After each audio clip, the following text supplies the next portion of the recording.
Hi everyone. Today I was going to show you how I was going to top my cauliflower pizza, and I had started making a whole video on how to make this, but it was getting really long, and I know people don't like to watch those very long videos, so I'm going to scrap that. I'll tell you what I used, and here's my crust. That's the thickness of it after it's been dehydrated. And what I did use was a medium-sized cauliflower. I used a nice bundle of cilantro because I love that fresh cilantro taste.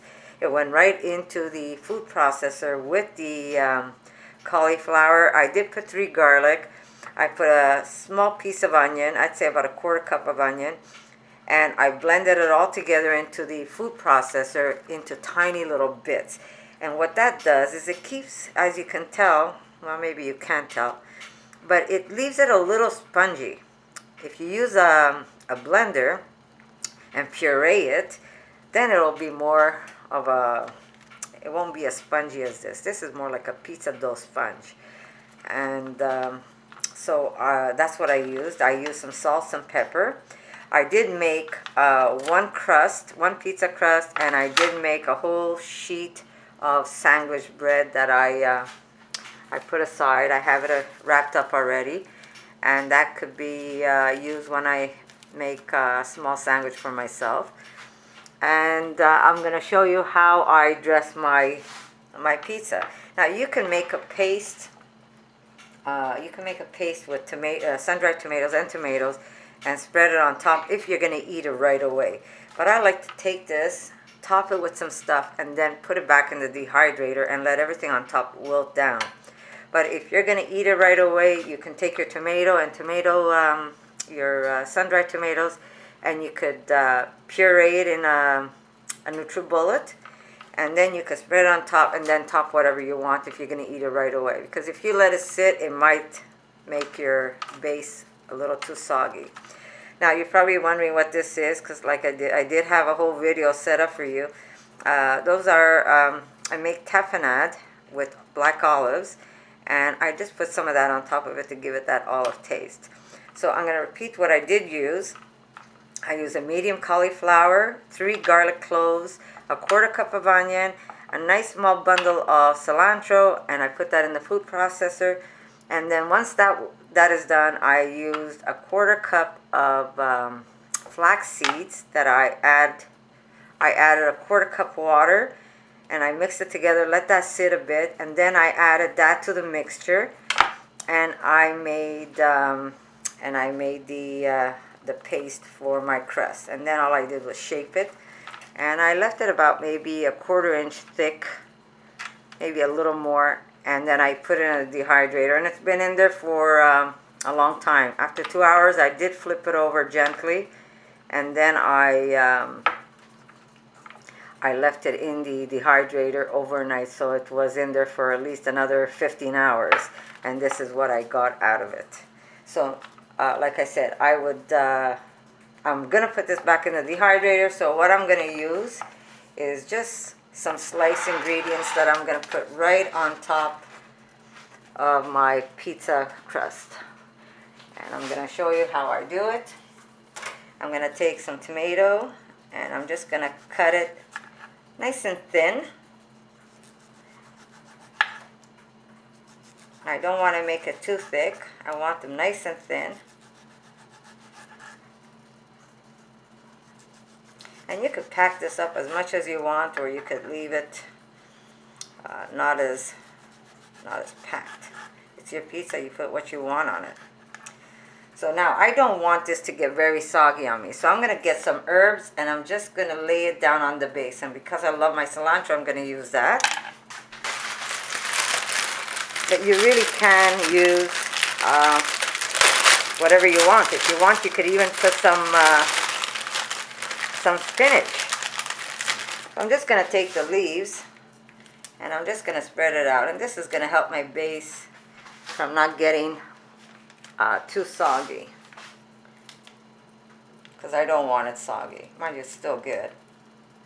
So I'm just going to take a couple more of my cilantro. This is going to give it a nice little Mexican flavor. Okay, so there you go. I'm going to lay my tomatoes on top.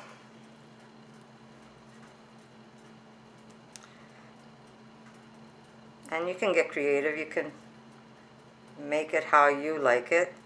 And I like using sliced tomato because it gives it that nice little fresh taste when you're biting into the pizza. So here we go. Put that aside. I'm going to use a little bit of portobello mushroom.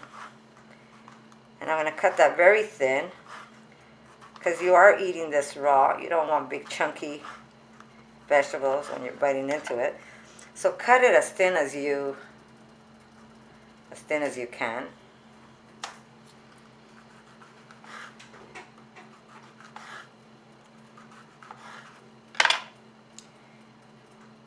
And this is so good. I wish you can taste how good that crust is. But if you make it, you will get to taste it. So I will write the ingredients and how I prepared it, because I did have a whole video. I might even put it up. We'll see.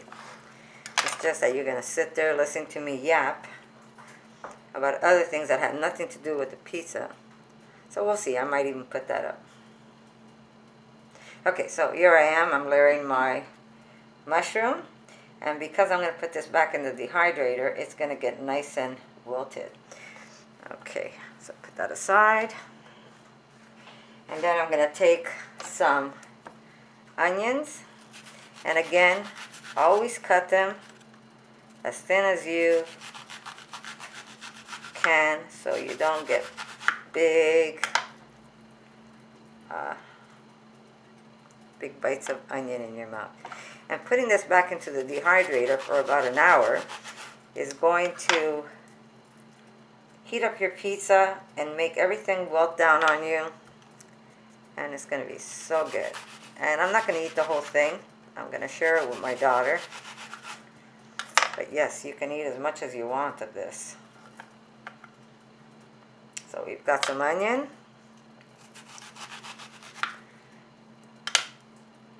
Now this is more of a gourmet type pizza. I'm going to use some of my, I'm not sure if you can see it. This is a cheese that I make. And this is a chili cheese. And this cheese is very firm because I let it age for a long time. And you're going to see when I cut into it. Let's hope it doesn't crumble. It just might. But you can layer some of these pieces of cheese right on top of your, I'm just going to take that piece off.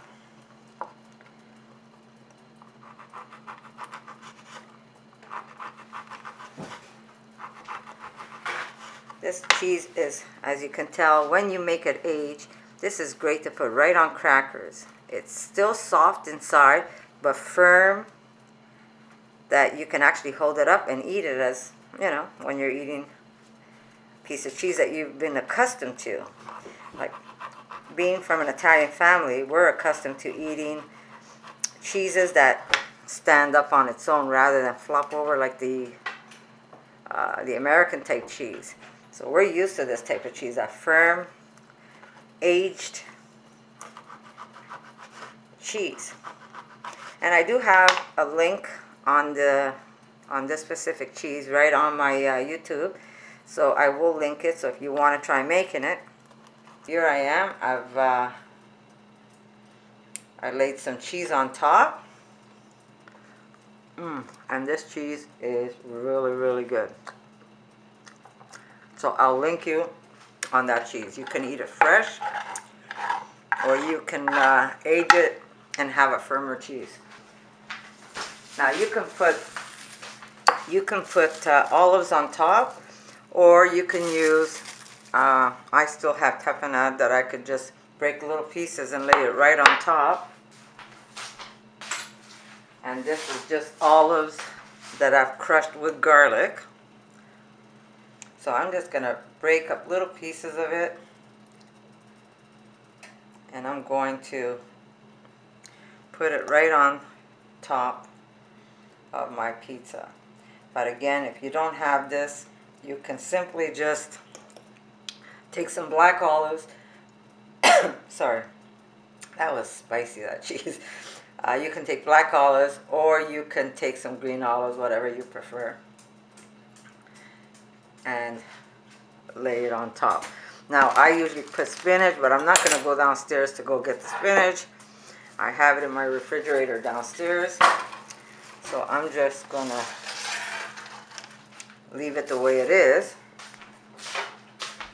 But what I will do is add some pesto. Beautiful, fresh basil pesto. And I missed the pizza completely. Or you can use fresh basil leaves if you want. And I'm going to make a video on how I make my pesto, because pesto, if you buy it at the store, it has cheese in it. And because we're vegan, we won't buy anything that has cheese in it. There we go. And this is going to be a small pizza that we're going to have for lunch, along with some salad. So here's the pizza. And it's very simple. I mean, you know, you could top it with whatever you want. But I just didn't want to pack it up too high because we're going to have a nice salad with it. But I didn't use the tomato base. I just laid down fresh tomatoes. And this is going to be just as good. So I'm going to put this in the dehydrator and show you once it's done. Sorry. I did add some extra herbs on top. Can never get enough cilantro. That's that. And if you want, you could drizzle a little oil, or you could leave it out. That's up to you. Just a little bit on top.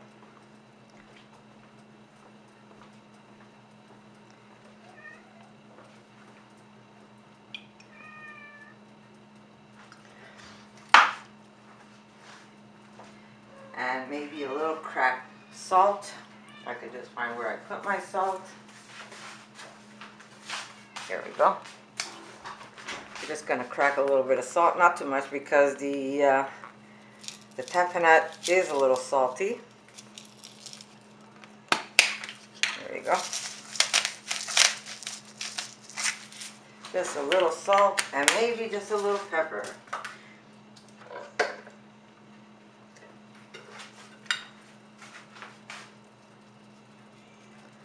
There's a little pepper. And I'm not going to put any hot peppers because my cheese is already spicy. So I'm not going to add to it. So I'm going to put this in the dehydrator, put it in there for about an hour, and check it. And if I like the way it looks, it should be ready to be eaten. So I'll show you what it looks like just a little later. Okay, so we're back. Here we go. The pizza was in for actually less than an hour. And you can see that it did not get soggy, so I'm going to be able to cut this with no problem. Let me get my cutting board.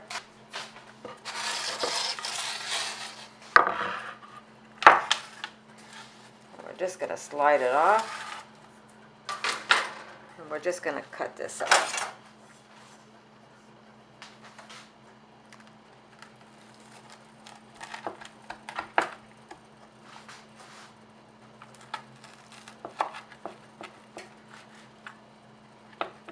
And here we go.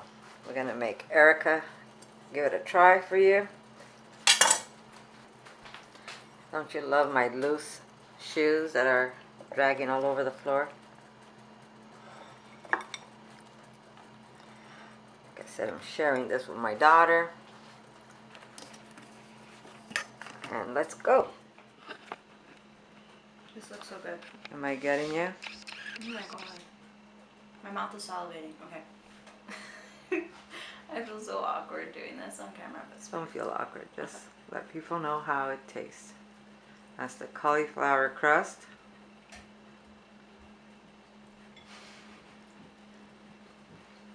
Oh my god. Good? That was amazing. Yeah? That was really good. There you go, guys. You should give it a try. And if you like this video, give me a thumbs up. And I'll see you in the next one. Thank you. Enjoy. I'm going to have mine now. Very good. Thank you.